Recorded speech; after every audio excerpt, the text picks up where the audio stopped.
Good morning, everybody. Happy Sabbath if you practice Sabbath on a Saturday, and hope everybody's doing well. So, this is kind of a re emphasis on things that I've been thinking about and kind of put things into a concise message.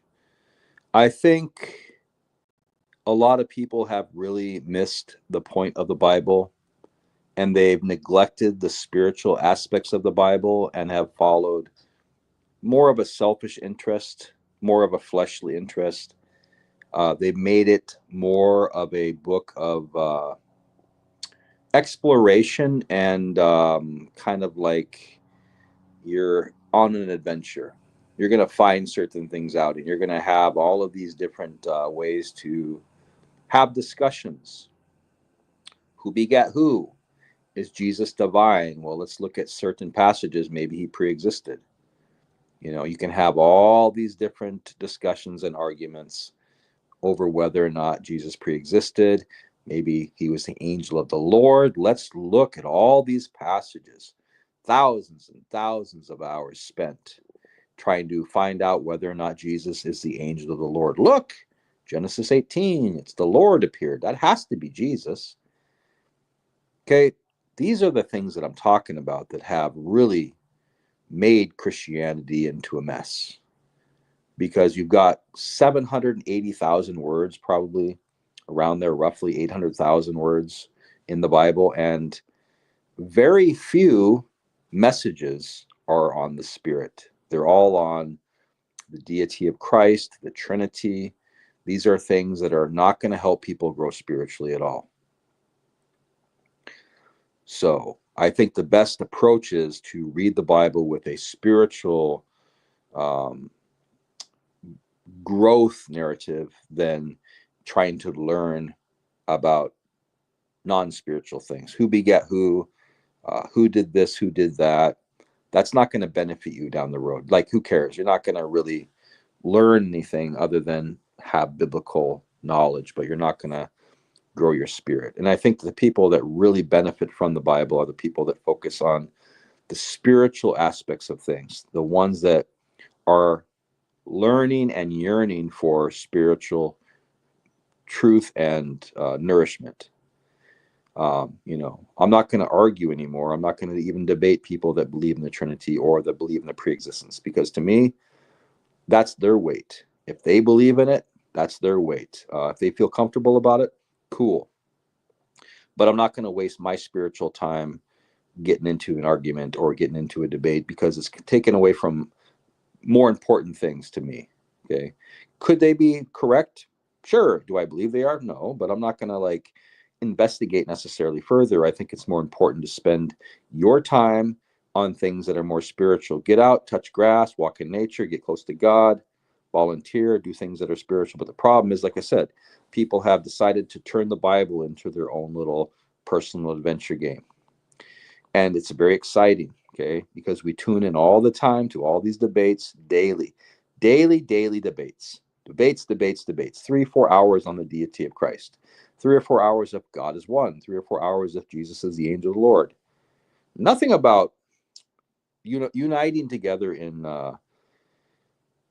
the Spirit, right? Trying to have spiritual growth, encouragement, fellowship.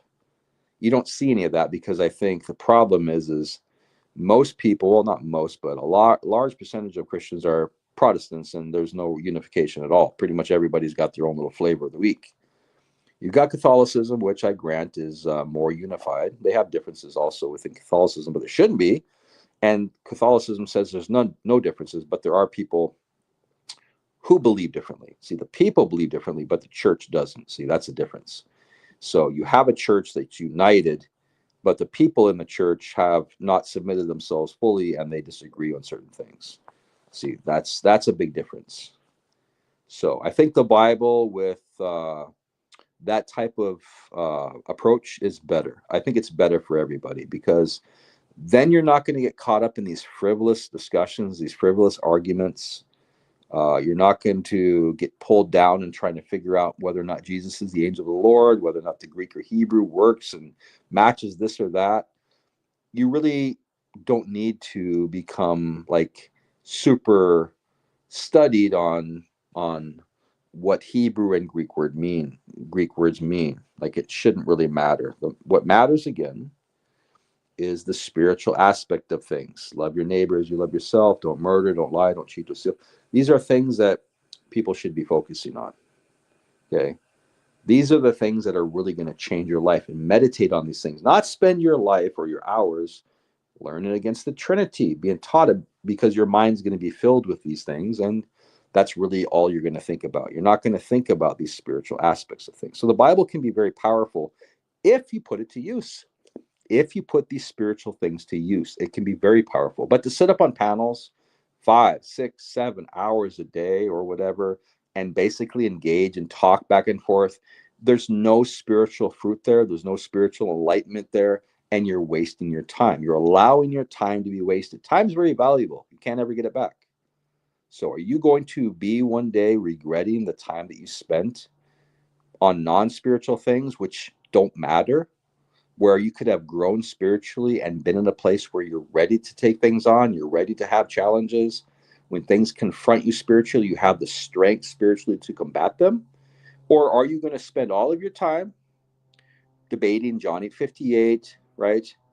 And then when you're stricken with whatever, or you have these dilemmas or these spiritual tests, you're not ready, because it's kind of like being an NBA player, okay?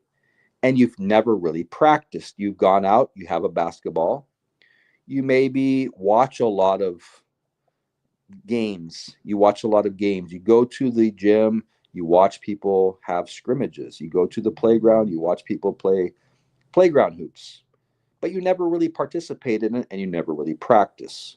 Then it's time for you to join, and you can't even make a free throw. Right? You really struggle with basic things. And that's the same thing with spirituality is you got to put it into practice. Otherwise, you're not going to be prepared for the game of life, right? As a spirit, you're supposed to test the spirits. But if you're not really versed or well read into the spirit, and you don't put it to use, it's going to be a massive problem, and you're going to really struggle. And that's what I see today is too many people who follow Christianity have no spiritual life whatsoever. They're void of the spiritual life, right? They've taken all of this knowledge and they put it together, and they have basically study material. They can go on and they can converse, and they have an understanding of who God is and all of these other things. But as far as spirituality, I see it as void. I see people talking all the time in all these panels or whatever, and they start cussing if they get mad. A lot of these conversations get really heated. People are yelling, people are raising their voices. Is that spiritual nourishment? No, it's actually a distraction. It's actually detrimental to your spirit. And my spirit's grieved when I go on a lot of these panels and stuff, because it really is negative. It's like it really brings you down. Like it gets you frustrated. There's no peace. There's no peace in that kind of stuff. Okay. And I think the enemy uses a lot of the time that we have in our hands, and a lot of the facts that the Bible is very vague in a lot of things. And he exploits people and wastes their time on these things. You're not going to benefit again spiritually from this stuff. Doesn't matter who begat who, whether or not the river flowed out of Jordan or it was there. And I mean, people have really, you know what it reminds me of? It reminds me a lot of adult men playing video games. Okay, they're adult men playing video games or reading a book of fantasy, and they get down and they start arguing about things, or they play Call of Duty, and they're playing Call of Duty, and who got the emerald? Did you get 50? Did you get 50 shells on that? I did. I actually jumped over. See, that's what it reminds me of. It reminds me of grown adult men getting together and just talking nonsense. Okay, talking nonsense. Nothing spiritual coming out of it. No leadership, no roles. Nothing's going to be advanced. We're not helping anybody else out. It's just 8 people, 6, 8 people, and all of them could be out helping could be out ministering, could be out doing things, could be out whatever. But they get together, and this is rampant. This is all over. They get together and they just talk. It's like, and the next day they talk and they talk and they talk, and there's nothing beneficial from it. Okay, this is talking too, but at least I'm trying to move towards a direction, trying to emphasize certain things. I'm not arguing people. I'm not going to do that anymore. Somebody wants to believe in the Trinity, fine. I don't care. I'm not really going to argue against it because it's pointless. You think they're going to change their position because you said, no, the Trinity is not true? Let me show you. Well, they're not going to, no, they're going to fight back, and you're going to spend 2 hours not changing his mind or her mind. And then somebody else comes along and you're going to try to change their mind. And it's countless hours wasted. That's why I see people that are really spiritual and enlightened, they don't fall for those tricks. They don't take the bait. They just go, okay, and they move on. See, they move on because to them, they have more spiritual matters that are more important to them. Okay, whether or not you're correct or they're correct, that's not going to benefit them spiritually. It's not going to benefit somebody spiritually to know Jesus is before Abraham. Whether or not it's in rank or whether he existed before Abraham, that's not going to transform your life. It's not going to even matter. Okay, it's nice to know. Okay, it's nice to know, but really, is it better to know the spiritual side of things in the Bible or to know before Abraham was I am? Is that more important? I would go along with the spiritual things. They're far more important. And like I said, that's why some of the benefit of a church like the Catholic Church benefits a lot of people, because they get through a lot of this nonsense. They're not bound by all of these disagreements and all of these different interpretations, and everybody's got their own flavor. Well, I would disagree. And then this theological scholar gives his interpretation of the Bible or this passage, and somebody else goes, well, no, it's the Greek word is this, and the Hebrew is this, and somebody else says, I disagree with that, and I've studied this for a long time. And see, it's just people again with no spirituality, really, just debating and having conversations. And I don't want to be a partaker of it anymore because it's just a massive waste of time. And that's why I think a lot of people get turned off and they walk away, is because Christianity today is really dry in most respects. Okay, because people have turned the Bible into a debate session. They've turned the Bible into their own little gossip session or their own little way to act smart and to debate and to use all of these passages to basically entertain yourself. I don't see people going by themselves and growing spiritually and say, okay, well, who cares? I got to go. I'm off to meditate, or I'm off to pray, right? I see people just jumping on, and they can't wait a good challenge. They can't wait a good debate. Thousands and thousands of people tune into Sam Shamoun's channel when he's berating people and making fun of them. That's and then cursing at them and stuff. That's spiritual darkness, right? And I see that in the biblical Unitarian side also, not as nasty and not as profane, but a waste of time. A waste of time, right? My videos were a waste of time. Countless hours for nothing. And I really hope people open their eyes and see the massive waste of time Christianity is in. It's no wonder Islam is advancing. It's no wonder why people are confused. It's no wonder why people aren't ready when they're attacked spiritually or when they have sin into their lives. They don't know how to deal with it. They're very easily victims. They become victims because they've got no spiritual protection, really, because they haven't developed it. Okay, they have it's kind of like a person that carries a gun, they don't know how to shoot it. You have no training, you have nothing. And you got to be careful, because there are some people that do have the spiritual knowledge, and they have churches and they go to them, but when they're done with the churches, then they do the channels or whatever, and then they preach, and then they're getting their arguments out. But they've already attended church, they have a church. Some people don't. So the people that are looking for a church, or that are looking for growth, are tuning into channels where somebody else has a church, and they don't care if they go back and forth and argue, because they've already taken care of the spiritual side. But these other people who tune in are looking for the spiritual side. They don't get it because it's kind of one-sided, right? So I think that's one of the reasons why Christianity today is in a real, it's a mess, because we've got all of these different groups, and everybody disagrees, and everybody has their own interpretations, and nobody is saying, hey, let's unite together in one accord as far as spiritual growth, and let's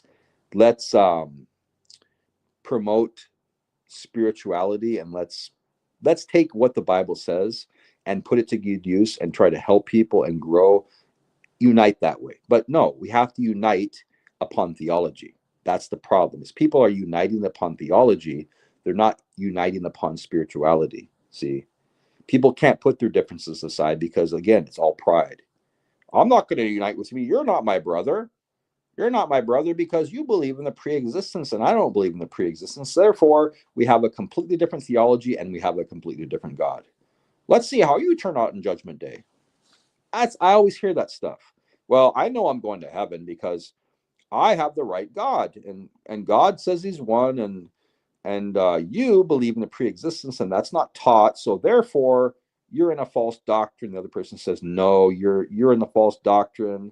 I know more than you do. Back and forth, yada yada yada. It's a disaster. Okay, it's a disaster because it's just people banging the drum, people holding the Bible over their head and screaming they have the truth. They have the truth, and everybody's got the truth. Everybody's got their own little opinion. Okay, I don't eat pork. God said I shouldn't eat pork, so therefore I don't eat pork. And these people are really sure to make a scene when they're out eating or they're at a family event. Would you like some pork? Oh, no, no, no, no, no. No, my religion prohibits me because I'm one of the chosen ones and we're not supposed to eat pork. And then they go into elaborate detail about things because they love to show themselves.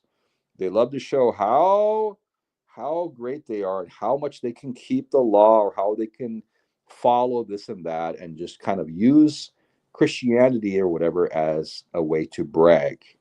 Basically, my God is better than your God, or I'm better aligned with Christians than you. I will help you, my child. If you're lost, pray. I will pray for you that you come to the truth. I will pray for your soul. I hear this all the time. Somebody will disagree theologically and they'll say, I'll pray for you. That's such a passive aggressive statement. I'll pray for you. I hope that you come to the truth one day as I have. See, this is just stupid. I mean, I can't believe I really even partook in it because it's just such a detriment to somebody's spiritual advancement. And really, I think people are going to be accountable when everybody's got a spirit, right? Everybody's got a spirit that you can either grow or you can not, and you can remain a mental midget, basically spiritually. You got a fleshly aspect of things and you got a spiritual aspect of things. Which side's going to win? Well, whatever side you feed the most. You're going to spend all of your time in the Bible looking at things that really don't matter spiritually. Well, you're really going to grow carnally. You're not going to advance spiritually. You're going to grow in knowledge and wisdom. And when you have discussions, you're going to be attracted to these conversations that feed your flesh, that feed your desire to learn. You're not going to be attracted to the videos that are streaming that say how to protect yourself against sin or how to grow spiritually. No, that's boring. That's not as fun as Al Bial and so debating on the Trinity, because that's entertainment for me. I'm going to tune into that. And these spiritual things, to me, those are boring. See, it's really sad. It's that people are really attracted now to two things that kind of strike your fancy in a way. People use thumbnails to get people's attention. You know, people have thumbnails of their mouths open up like they're in shock or whatever, really dramatic, right? To get people's attention, to get you to tune in, because it's all just show now. It's a show sport. You know, Sam Shamoon's got all these thumbnails about him dressed up as Bruce Lee, and he's on there and he's wearing costumes and stuff, right? They've got Patreon accounts to get money. Everything's kind of like really taken on a lot of fleshly aspects. So I'm going to focus more on the spiritual sides of things. And I think that I think is what everybody is missing. I think that's the key. And that's what Catholicism has kind of really got into, is they eliminate a lot of this nonsense. Even though you might disagree, like I disagree with a lot of the fundamentals of Catholicism, the Trinity and other things, but at least they have a structure. Okay, at least they have a structure. And I think you're going to benefit far more from that, even if they believe in the Trinity, than you are as, I don't believe in the Trinity because it's false. And that's all you have. That's all you have. You're going to read the Bible and you're going to pray and you're going to walk with God, but you're not going to have any church. You're not going to have any fellowship. And that is really sad. I think that's really going to be detrimental, because you are, despite what you think, you're not really going to grow spiritually that much, because connectedness to people is very important also. You're going to be isolated.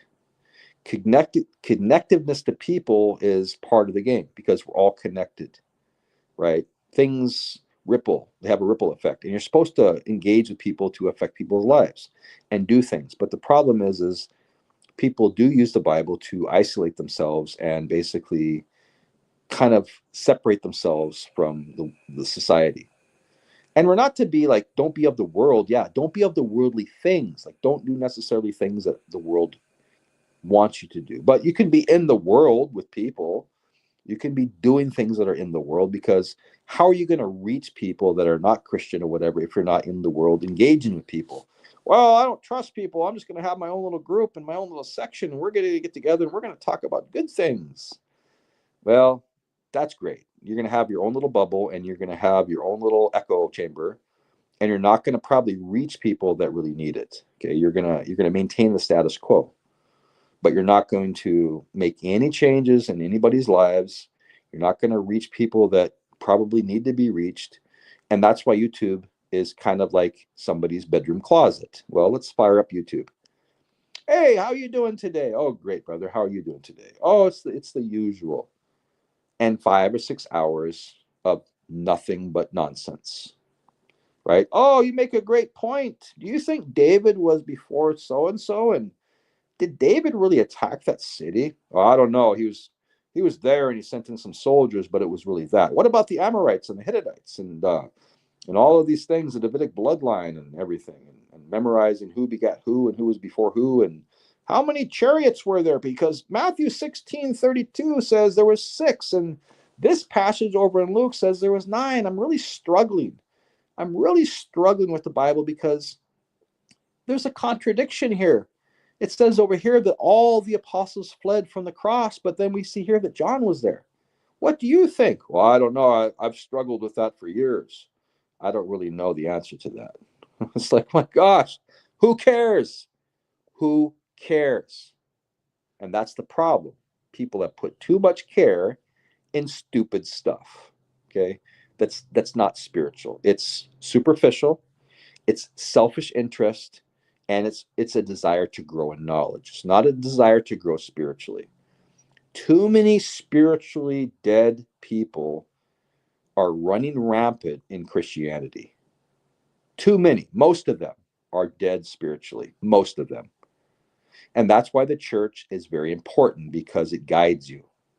Okay, it guides you and it kind of keeps you in check. These people are professionals, and they have checks and balances. You're forced to do certain things that you might not want to do.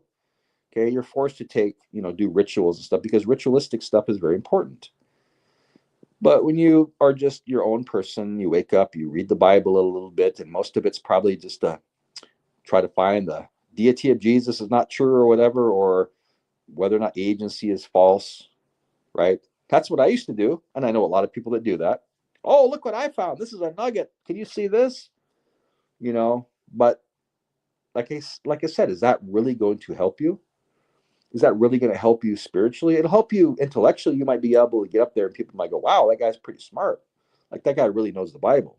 He knows he's going to smash this person in a debate.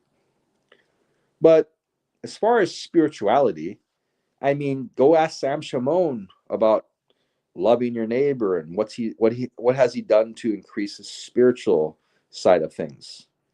He's in the negative. You know he is. He's in the negative. He's digging a hole like an underground tunnel.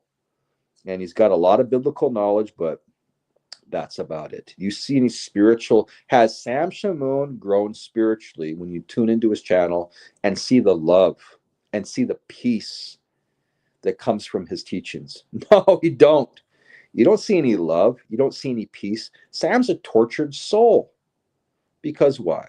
Because he spent all of his time arguing, all these years, 20 years debating people, debating. That's what his channel is. It's really a debate and an attack channel. And after a while, you don't want to hear anybody else's opinion. You don't want to hear anybody else's interpretation because you've become your own teacher and you become your own church leader and you become your own elder. You don't care about trying to guide people into the truth. You care about, hey, if you don't believe in me, you're this beep beep beep beep or whatever. That's a spiritual wasteland over there in Sam's channel.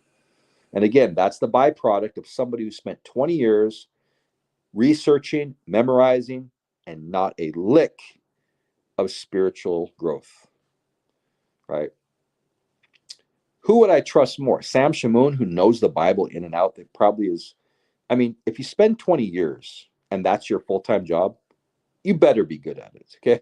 That's all Sam does. He's 20 years, he gets paid to do this, and that's his full-time job. That's it. So, of course, he's going to be knowledgeable because if you spent 8 hours a day or more and that was your full-time job on the Bible, you would know the Bible inside and out. Okay, you would close your eyes at night and probably be able to read the Bible verses off the top of your head from memory because you've gone over it so much, right? But somebody that's not as knowledgeable, that doesn't have the memory Sam has or the capacity, that's more spiritually enlightened, that knows how to love and guide people and has peace, who's going to be a better example of Christianity? That other person. That other person is actually applying spiritual uh, verses and spiritual elements to their lives. Sam isn't. He's applying everything fleshly to his presentation and to his life. And that's the result of it. Everybody becomes, kind of what you practice. You're going to practice driving yourself crazy all the time, daily, looking for debates. Debates are something that feeds your flesh again, and debates create contention, and they develop in you a spirit of just frustration because you're looking. It's kind of like a crack addict. You're looking for a way to satisfy your spirit of argument.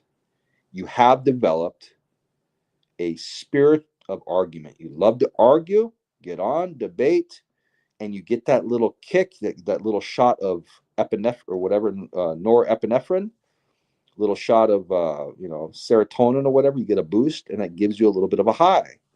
It's addicting. It's addicting. Okay, it is, and that's why it's like crack rock. People can't stop. People can't put it down. But that's the flesh that you're satisfying. You're allowing your flesh to dominate you. You're not allowing your spirit to say, hey, man, I like doing this, but I shouldn't because it's a waste of time. But people will, like a dog, they will return to their vomit. They love the arguments. They love the contention. They just can't stop it. They just can't put it down because they've gotten themselves into a position where the spirit is taken over or their flesh is taken over the spirit. So, Again, the best thing to do is stop the madness. Stop participating in a lot of these debates. It's just not going to help you. It's not. You're going to spend 2 hours. I mean, come on. I did it myself for a long time, but listening to a debate on the Trinity for self-validation and confirmation bias, never going to help you. Okay, I'm going to tune into Al Bial and have him a debate, and I know the Trinity is not true, but we're going to have a discussion, and they're going to argue back and forth about how the Trinity is not true, and he's going to defend the Trinity. Okay, so at the end of 2 hours, what have I gained? Nothing. I've lost 2 hours of my life that I'll never get back. And it's all in the name of Christianity. Well, I'm doing God's work because I'm in a conversation about the Bible, so it's good.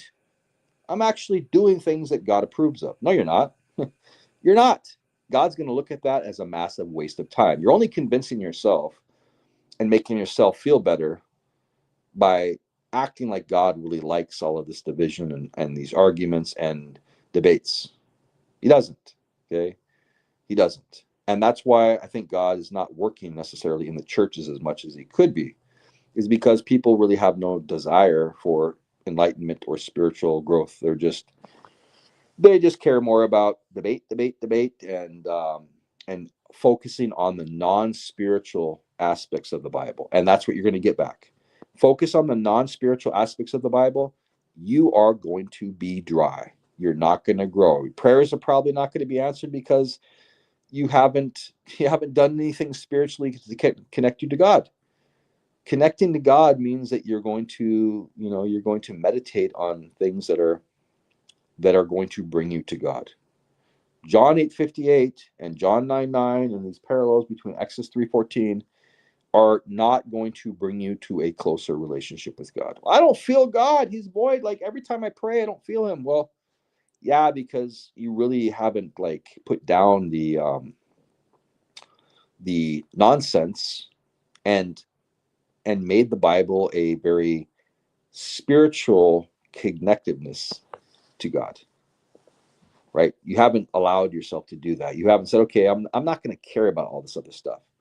I'm going to focus on how can I get closer to God? How can I talk to God? How can I work on my spiritual life? Put these into motion. But I don't see that today. There are people that do that, but a small fraction. I see today as people are thirsty for knowledge. They're thirsty for biblical knowledge and how to win arguments, how to learn the Greek and the Hebrew to seem smart, to be able to argue and to be able to puff your chest out when you can speak the Greek and the Hebrew. That's looked upon a lot more upon, unfortunately, the intellect than it is, wow, he's really spiritually peaceful. He's got a lot of peace in him. Wow, he's got, he really seems like he's Christ-like or she's Christ-like, and they walk the walk and they talk the talk. But it's very rare to see people like that today. You can tell the difference in a lot of people when they have, most of the conversations we have and the debates are really kind of get nasty. They start getting mean. They start getting personal. They throw ad homs. So I think the best thing to do, like I said, ad nauseum, is focus on the things that matter spiritually. Take notes, look at Proverbs, look at different passages in Psalms that talks about, giving yourself up and being in the spirit and being enlightened and focus on the good things. Those are things that are going to be transformative, right? Not arguing over the Trinity, learning about the Trinity, which I did a lot of times, and that was a waste of time. I warned other people not to do it. So this is a message out to other people. Don't do what I did. Okay, don't do what I did, because you're going to be really regretting it. You're going to really regret it one day, because you could face something that's a challenge that you're not ready for or whatever, and you're not going to be prepared for it. Okay, you're just going to be you're going to be an infant. You're going to pull out John 9:9 and try to get out of that. It's not going to help you. Okay, none of that stuff's going to help you. Okay, none of it's going to help you, because you're not ready spiritually whatsoever. You're just all knowledge. It's kind of like going to college and not really remembering anything. You memorize certain things just to pass tests, but you don't have any knowledge or any retention at all. So it's basically a waste of time. You learned all this stuff and you can take a test, but to apply it to actual life, you can't, because you really have a short-term memory or whatever. You haven't been able to apply it to everyday life. Same thing with being knowledgeable about things intellectually and not spiritually. Same thing. You're not going to be able to do anything spiritually. You're just basically like a hollow shell. You're a hollow shell that has, and that's typically why people are very fragile and they get arguments and they see screaming, yelling, because they're very fragile, because their entire doctrine is based upon being right. Their entire doctrine and belief is based upon knowledge. So when you start challenging their knowledge and you start stripping this down from them, there's no spiritual elements within them to fall back on. They can't find the peace to know that they're right. Their entire doctrine and their entire religion is crumbling right before their eyes, and they can't handle it. So they get triggered and they get upset. Whereas somebody who's developed spiritually, when you come at them with certain passages that you might disagree with, they're able to handle it properly, because to them, their religion isn't based upon knowledge like that. It's kind of like, okay, that's fine. I don't really care. It's not going to help me spiritually, and they move on. But the majority of people that I know, the Christians that I know, are more interested in the intellectual aspects of the Bible than they are the spiritual aspects of the Bible. So when you start challenging them, everything they believe really is locked up into the flesh. You start challenging them on it, they're going to get triggered. Some of them get mad, some of them get nasty. That's the way it is. There's really no spiritual piece to it. So that's what I would recommend. I'm going to do my thing. People can do whatever they think they want, of course. I'm not going to argue with people anymore. There's no point. I wasted enough time arguing. It really takes away from my spiritual growth, and probably takes away from their spiritual growth also, which I'm not going to be a partaker of. So, like I said, I think the Catholic Church is probably the best bet if you want to go to a church that's got a central focus and also that kind of aligns with bishops and deacons and elders that are in the Bible. It most correctly fits the bill. Although I don't agree with everything the Catholic Church teaches, I think sometimes that things have been altered or whatever. But hey, that's for me to look into later. I think right now, I think I need to focus on more important things and not be led into all of this contention and confusion, which only leads to frustration.